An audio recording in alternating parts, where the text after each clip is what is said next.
Pemirsa Hasanah, Al-Quran Al-Karim diturunkan Allah dari langit ke bumi melalui malaikat Jibril kepada Nabi Muhammad SAW hingga ke tangan kaum muslim sampai saat ini. Allah Subhanahu wa Ta'ala pun berjanji akan menjaganya sehingga sampai saat ini tak satu pun kalimat atau huruf yang berkurang atau bertambah. Namun akan datang satu masa Al-Quran akan diangkat kembali ke langit sehingga tidak akan tersisa satu ayat pun di muka bumi. Al-Quran akan hilang dari ingatan manusia dan lembaran-lembaran mushaf Al-Quran pun akan kosong. Kapan peristiwa ini terjadi?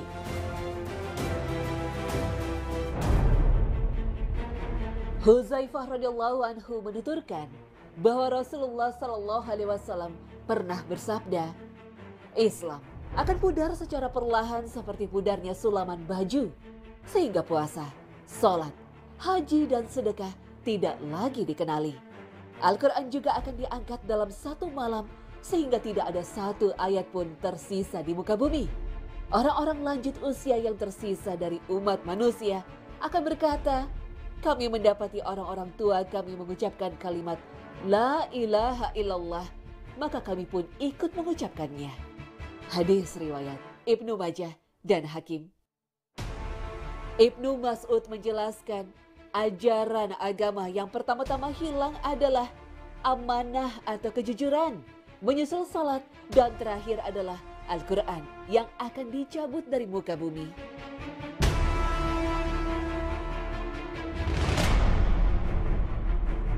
Ibnu Mas'ud radhiyallahu anhu pernah ditanya, bagaimana mungkin Al-Quran dicabut dari manusia, sementara Allah telah menetapkannya di dalam hati atau ingatan kaum muslim, dan mereka pun telah menuliskannya di dalam mushaf. Ibnu Mas'ud menjawab, pada suatu malam, Al-Quran akan dihilangkan dari dalam hati atau ingatan, dan akan dihapus dari dalam mushaf, sehingga pada esok harinya, orang-orang tidak lagi memilikinya sama sekali. Setelah menyampaikan hal ini, Ibnu Mas'ud membaca firman Allah, dan sesungguhnya jika kami menghendaki, niscaya kami lenyapkan apa yang telah kami wahyukan kepadamu Muhammad, dan engkau tidak akan mendapatkan seorang pembela pun terhadap kami. Quran Surah Al-Isra ayat 86, hadis riwayat Ibnu Abi Syaibah.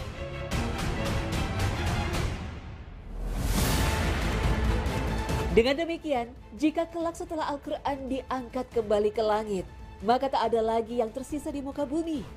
Orang-orang yang memiliki hafalan Al-Quran tak lagi memilikinya, hilang dari ingatannya. Sementara kata-kata Al-Quran yang penuh dengan tulisan Al-Quran akan kosong, tak menyisakan satu huruf pun di dalamnya. Lalu, bagaimana pengangkatan Al-Quran itu terjadi? Berdasarkan keterangan beberapa riwayat dari Nabi SAW, Al-Quran itu diangkat ke langit di malam hari. Dan di pagi harinya seluruh Al-Quran di muka bumi sudah menghilang.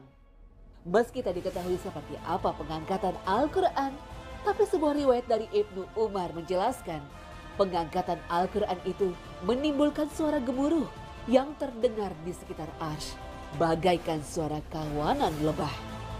Ibnu Umar radhiyallahu anhu menuturkan bahwa Rasulullah SAW bersabda, hari kiamat tidak akan terjadi sebelum Al-Quran pulang kembali ke asalnya, sehingga menimbulkan suara gemuruh di sekitar arsy seperti suara lebah. Kemudian Allah Subhanahu wa Ta'ala bertanya, ada apa denganmu? Al-Quran menjawab, darimu aku keluar dan kepadamu aku kembali. Aku dibaca tetapi tidak diamalkan. Ketika itulah Al-Quran diangkat keharibaan Allah. Hadis riwayat Dailami.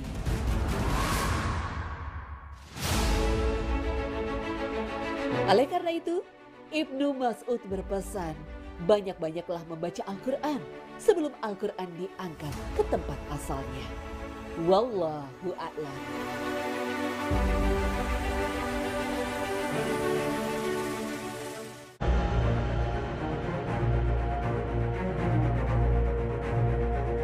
Pemirsa Hasanah, tak terasa kita telah memasuki penghujung bulan suci yang telah sangat dimuliakan Allah Subhanahu wa Ta'ala. Bulan ampunan, bulan rahmat, bulan dikabulkannya doa. Apakah setelah menjalani Ramadan sebulan penuh ini, puasa kita diterima Allah Subhanahu wa taala? Hanya Allah Subhanahu wa taala yang tahu apakah amalan kita, puasa kita di bulan suci ini diterima Allah Subhanahu wa taala. Akan tetapi, para ulama mencoba menyingkap tanda-tandanya. Apakah puasa kita diterima atau tidak? Ibnu Rajab Al-Hambali menyebutkan, orang-orang yang puasanya diterima Allah Subhanahu wa taala di bulan suci Ramadan ini bisa dilihat ciri dan tandanya. Di antaranya adalah jika orang yang berpuasa Ramadan itu terus memupuk puasanya dan kembali lagi melakukan puasa setelah puasa Ramadan selesai.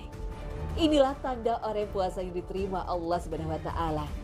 Karena jika Allah menerima amalan seorang hamba, Allah akan memberi taufik untuk melakukan amalan soleh setelah itu. Sebagian ulama mengatakan, balasan dari kebaikan adalah kebaikan selanjutnya. Oleh karena itu, siapa yang melakukan kebaikan, lantas diikuti dengan kebaikan selanjutnya, maka itu tanda amalan kebaikan yang pertama diterima. Sebaliknya, orang yang melakukan kebaikan, lantas setelahnya malah ada kejelekan, maka itu tanda tertolaknya kebaikan tersebut dan tanda tidak diterima amalnya. Ibnu Katsir ketika membahas tafsir surah Al-Lail menjelaskan, di antara balasan kebaikan adalah kebaikan selanjutnya, dan di antara balasan kejelekan adalah kejelekan selanjutnya. Dengan demikian, tanda amalan Ramadan kita diterima adalah menjadi lebih baik selepas Ramadan atau minimal menjaga kebaikan yang telah ada. Di antara contoh kebaikan yang dilakukan setelah Ramadan adalah puasa Syawal. Puasa 6 hari di bulan Syawal ini sangat istimewa. Hal ini dapat dilihat dari sabda Rasulullah SAW. Barang siapa yang berpuasa Ramadan kemudian berpuasa 6 hari di bulan Syawal, maka dia berpuasa seperti setahun penuh. Hadis riwayat Muslim. Lalu, seperti apa perhitungannya? Sehingga puasa Ramadan ditambah 6 hari bulan Syawal seperti puasa 1 tahun penuh. Sauban menuturkan bahwa Rasulullah SAW bersabda, barang siapa berpuasa 6 hari setelah hari raya Idul Fitri, maka dia seperti berpuasa setahun penuh. Barang siapa berbuat 1 kebaikan, maka baginya 10 kebaikan semisal. Hadis riwayat Ibnu Majah. Orang yang melakukan 1 kebaikan akan mendapatkan 10 kebaikan yang semisal. Puasa Ramadan adalah selama sebulan, berarti akan semisal dengan puasa 10 bulan. Sementara puasa 6 hari di bulan Syawal berlipat 10 sama dengan 60 hari atau sama dengan 2 bulan. Oleh karena itu, seseorang yang berpuasa Ramadan kemudian berpuasa 6 hari di bulan Syawal akan mendapatkan puasa seperti setahun penuh. Lalu, bagaimana cara pelaksanaan puasa 6 hari di bulan Syawal ini? Apakah harus berturut-turut selama 6 hari atau tidak? Imam Nawawi dalam Syarah Muslim menyebutkan, para ulama mazhab Syafi'i mengatakan bahwa paling afdol atau utama melakukan puasa Syawal adalah secara berturut-turut, dimulai di hari kedua.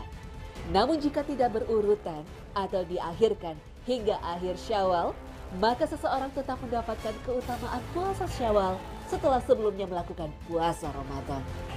Wallahu a'lam.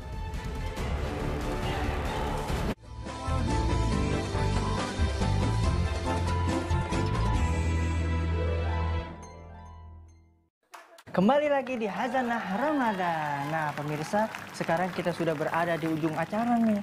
Saatnya kita berpisah deh. Iya nih, sedih banget. Kayak kita udah lama nih sama seseorang, ternyata nggak jodoh, rasanya sakit. Sampai musola pakai tunang segala. Udah biarin, gak usah dipikirin ya.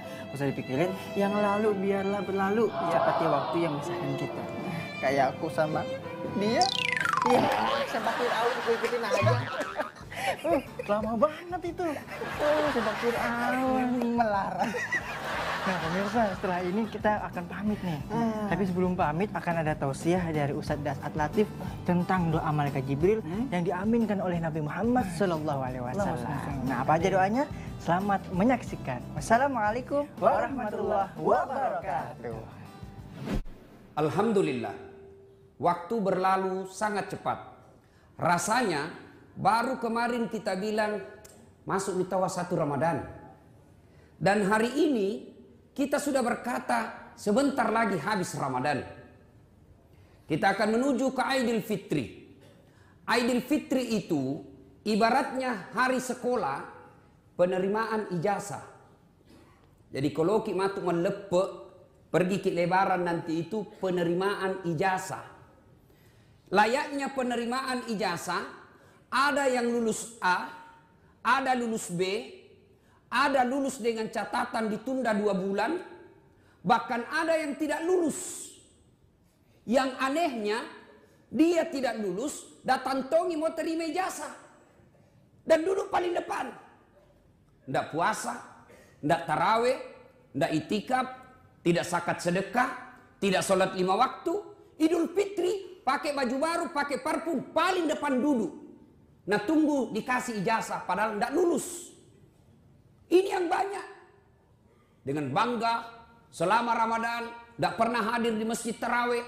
Selama Ramadan, tidak malu, buka, makan di tengah-tengah orang. Ditegur apa dia bilang, urusanku, saya masuk neraka, kususai kok. Padahal penerimaan ijazah cepat sekali datang. Mudah-mudahan tidak ada di tengah-tengah kita. Dan kita pun yang puasa dengan baik, puasanya baik, tahajudnya bagus, tadarus 2 kali hatam, itikaf tiap malam, hati-hati. Ternyata ada orang yang tidak sampai ibadah Ramadannya. Dia ini terima amal di Cina. Satu kali Rasulullah Sallallahu Alaihi Wasallam naik ke atas mimbar. Pada saat itu tanggal 1 Syawal ingin menyampaikan khutbah Idul Fitri. Nabi naik ke atas mimbar seperti saya tadi lah. Naik ke atas mimbar. Dan pada saat naik ke atas mimbar, Nabi tiba-tiba kedengaran mengucapkan amin, amin, amin. Sahabat heran. Turun, ya Rasulullah, tadi Anda mengucapkan amin sebanyak 3 kali. Ada apa gerangan? Nabi menjelaskan, tadi itu ada Jibril berdoa di telingaku, kau tidak dengar. Dia berdoa, meminta 3 hal, dan saya mengaminkan. Bayangkan, panglimanya malaikat yang berdoa, lalu penghulunya manusia sebaik-baik manusia yang mengaminkan. Pasti doa itu dikabulkan. Apa doanya? Pertama, ya Allah, jangan kau terima amal ibadah Ramadannya anak yang kurang ngajar dan durhaka sama orang tuanya. Jadi meskipun 30 hari Ramadan, tidak ada kalah, tiap malam kita raweh, tadarus 4 kali hatam, iktikaf 10 malam terakhir tidak pernah tinggalkan masjid, tapi kurang ngajar sama orang tuanya. Sudah, amal Ramadan kita ditolak oleh Allah. Selesai Idul Fitri ini, mari kita baku baik-baik. Maaf lahir batin, dunia akhirat. Selama Bapak bilang, tidak ku maafkan kok. Puncak daripada orang Islam yang baik. Mukhlisin. Bukan cuma memaafkan orang yang salah, tapi dia membalas dengan kebaikan. Kalau cuma memaafkan, itu namanya pemaaf. Di atasnya pemaaf, mukhlisin. Apa itu mukhlisin? Bukan sedang memaafkan, tapi sudah itu dia balas dengan kebaikan. Yang ketiga, orang yang tidak diterima amal ibadah Ramadannya. Ya Allah, janganlah engkau terima amal ibadah Ramadannya istri yang durhaka kepada suaminya. Nah, karena di sini tidak ada istri, sebaliknya suami yang durhaka sama istrinya. Masih ingat ketika kita menikah? Ya Allah, kan dibilang, imam bilang begini, bapak mertua kita waktu itu, dah saat saya nikahkan engkau dengan anak gadisku, Naura Siddiqiyah Nasrun dengan mahar tunai karena Allah. Bukan karena wali kota kita gadaikan, bukan gubernur yang kita gadaikan, bukan presiden yang kita gadaikan. Siapa? Allah yang kita jadikan jaminan. Bapak minjam duit di bank, ada jaminannya. Jaminan itu kalau dikhianati ditarik oleh bank. Allah yang kita jaminkan untuk menghalalkan anak gadisnya orang. Allah yang kita halalkan untuk ngambil anaknya orang. Lalu sampai di Makassar kita khianati, pantas doa-doa Ramadanmu tidak diterima oleh Allah. Maka orang yang mendurhakai istrinya, mengkhianati amanah dari Allah berupa istri, maka didoakan oleh malaikat Jibril agar tidak diterima ibadah Ramadannya dan diaminkan oleh Rasulullah Muhammad SAW.